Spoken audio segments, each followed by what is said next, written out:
Hey guys, Brady here with your daily tennis lesson. We're looking at forehand variations this week, and today we're going to look at backswing variations. Got 3 of them to look at.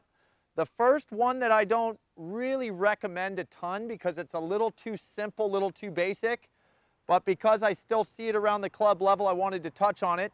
That would be just kind of a straight back racket take back, okay? Meaning that from the ready position, we're going to take the racket back pretty linear, all right? Almost like, you know, the idea when I'm coming back to the ball is generally to hit somewhere around waist level. The take back that we call straight back would be to go right at that point, okay?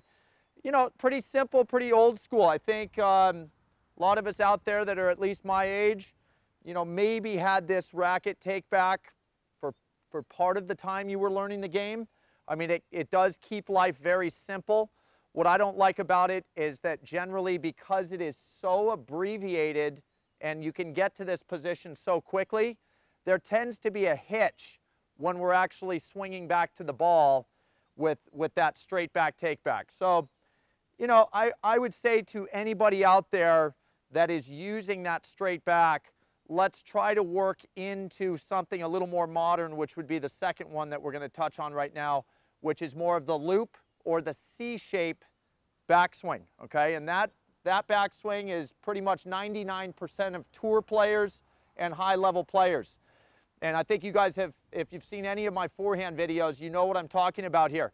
I always feel like a good loop or a good C-shape backswing, if I were to draw it with a line, really looks like this big C-shape from top down to bottom back into contact. So it's a pretty simple way to lock into how to take that racket back, is just kind of draw the letter C from top to bottom. What I love about this take back is that the pause that occurs at the top of the C shape doesn't create that hitch that the straight back take back has. Okay, that pause up here ends up turning into a great amount of momentum. So we see a lot of, you know, spin, power, just the heaviness that the modern ball should have on the forehand side is generated from that C shape. Now, with everybody out there, there's obviously little nuances to this. So I like to really look at Del Potro and Ferrer. All right, if you guys are familiar with those players, you know that, you know, Del Potro's pretty much my height.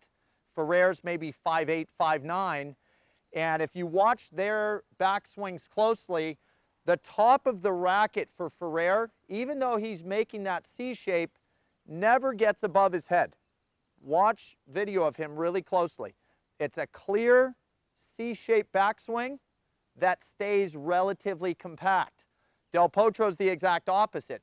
You know, he's trying to expand that forehand, so his racket in his C shape is extremely high. You know, to me, this takes really good timing. You know, if you're new to this take back or just don't feel ultra confident in it yet, I think somewhere in between those two extremes is probably the right way to go. The higher we get, the tougher it is to time. It's just obviously there's more to generate from that high position, so something to play around with, okay?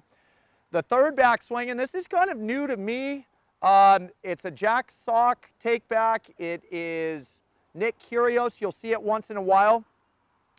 The best way I can describe it is wristy Western, all right? So those guys are in a Western forehand grip, and really kind of the thumbprint on this is that when those guys go back, the tip of the racket is below the hitting hand in this take back.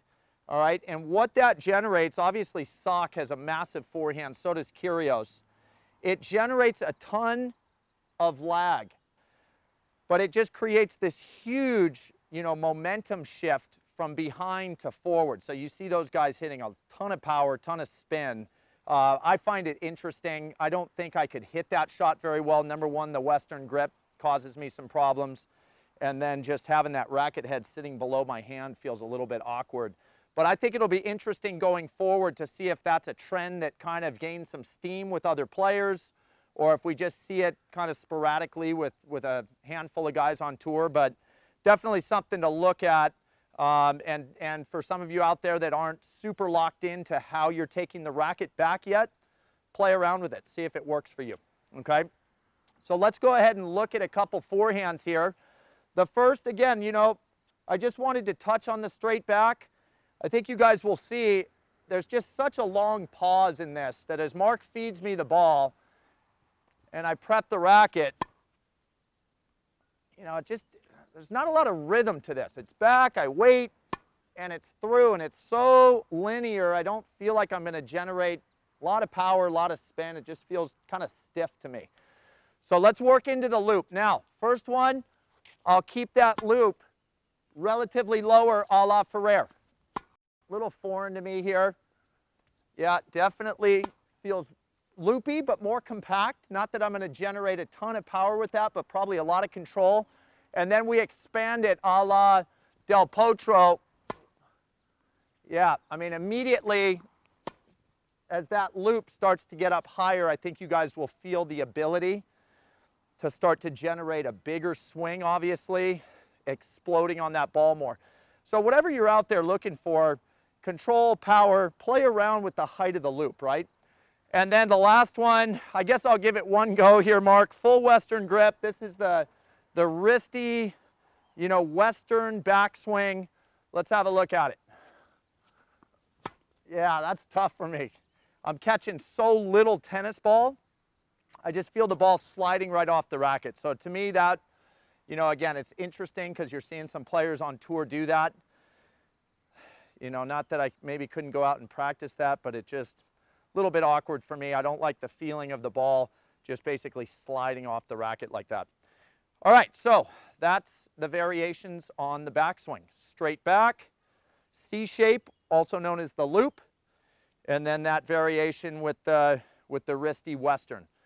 Three things, you know, again, just food for thought. Go out, give them a try, see which one fits you best, and kind of lock into that going forward with your forehand. Okay, so that's all I got for you guys today. Hope that was super helpful.